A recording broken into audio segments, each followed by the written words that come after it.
मा कर्म जन्म कथनी करता विचारू, आ सृष्टिમાં तुझ વિના નથી કોઈ મારું। કોને કહું કઠણ યોગ તણો બળાપો,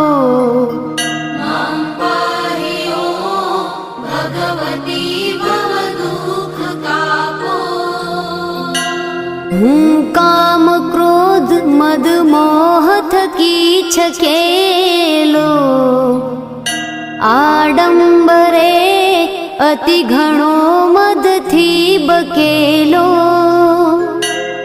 દોષો થકી દૂષિત ના કરી માફ પાપો,